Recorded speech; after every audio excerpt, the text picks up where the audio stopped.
Welcome my friends to my cooking channel.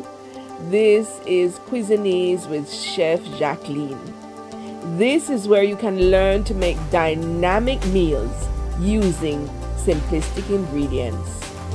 I will introduce you to world fusion cuisines using a palette with foods from cultures such as Jamaican cuisine, English, Chinese, Italian, French, and so much more. I will guide you into creating your own personal cuisine or weight loss or just healthy eating, immune building lifestyle. You can even book one-on-one sessions with me. Visit cuisinease.co.uk. So let's get started. Something new, something different, something exciting is coming your way today. Enjoy.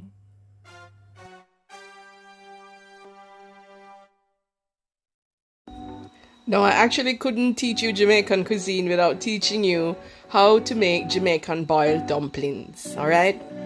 Oh Lord, dumplings are so diverse. We have it in soup, we have it boiled with our breakfast, we have it for dinner. Jamaicans just love dumpling, and it's kind of very different from the English dumplings, because the English dumplings, they add baking soda and they add it and it fluffs up and it's very light. This is a very tight, kneaded dumpling, right? So I'm going to show you a foolproof method to use so that your dumpling comes out perfect. All right? And you know, some Jamaicans may say, you know, why she bring it together with spoon? But listen and watch carefully. Watch to the end of the video, right, before you give your review. All right? So this is actually 1.5 cups of flour, and I'm going to add 1/2 cup of cornmeal. We can actually, when we do it, I'm doing soup with this, right? But when you're doing dumplings for your breakfast, you can put in green bananas, plantain, spinach. I've actually formulated a recipe where I use pumpkin in my boiled dumpling, and it's so delicious and healthy. And so I reduce the flour and use a lot of pumpkin, all right? And I've even done keto recipes where I use other kind of ingredients to reduce the carbs in it, all right? And then you're simply going to add 1 teaspoon of salt, all right? And then here's what we're going to do. We're going to combine the flour and the cornmeal. You see, I'm working with other people who may be uncomfortable using their hands. Normally I do this with my hand, all right? But I'm just going to add a little water, right? And then bring it together with the spoon.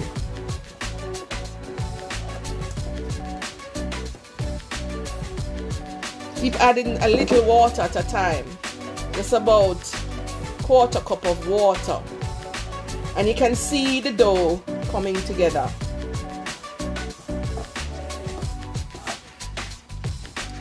The dough is coming together. All right.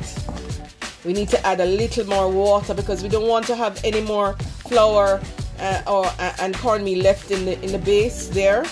So just add a little tip more, because if we add too much, we have to go and get much more flour and cornmeal, all right?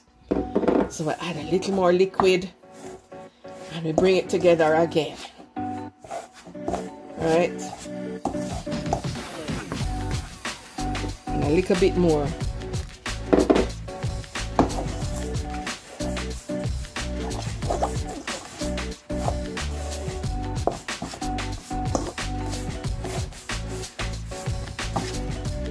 Right, until we get all the dry ingredients out of the molded together to form a dough. All right, now here is the thing that we're going to do, because I like my dumplings to be very, very firm. All right, so I'm going to cover it and leave it. Bring it together like a dough and cover it and leave it. But you can actually feel it. If it's too sticky, you need to work in a little more flour. All right? But right now, all I'm going to do with this dough is just cover it and leave it for just 5 minutes. You see, when I do that now, it forms the gluten, and I'll show you the next step. So after 5 minutes, this is what I'm going to do.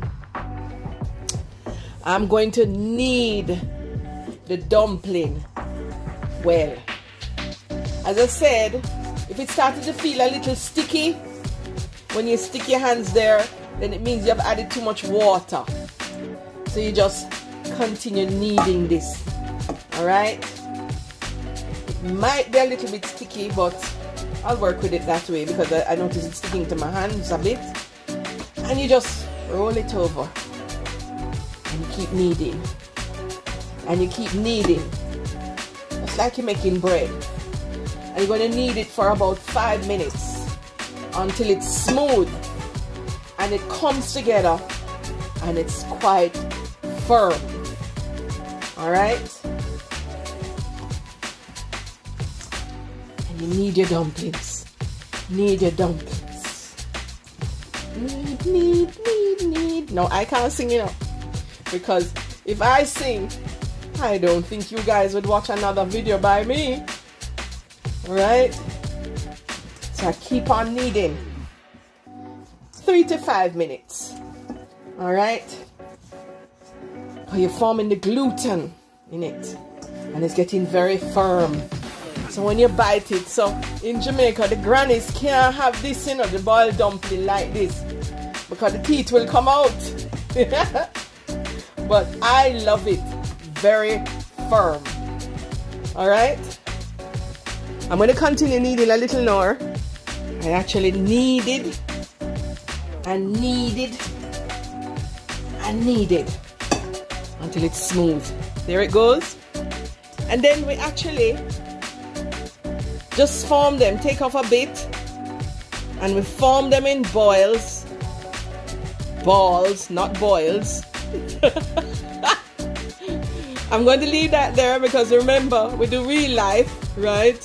On this channel, I don't want my videos to be just perfect because we live in an imperfect world, right? And we form it into these nice shapes and we boil them in hot boiling water, alright? But when we're doing stew peas and oxtail and other things, we make what you call spinners. And spinners, let me show you again. You just take off one little piece and you just roll it between your hands like this. And that's your spinners for your stew peas and your oxtail. Some people put it in curry chicken. Some people love dumplings so much and put it in everything. The little spinners. The little spinners, alright? So I'll be using it for soup. So I'll actually show you what the boiled dumpling looks like in the finished product. Okay?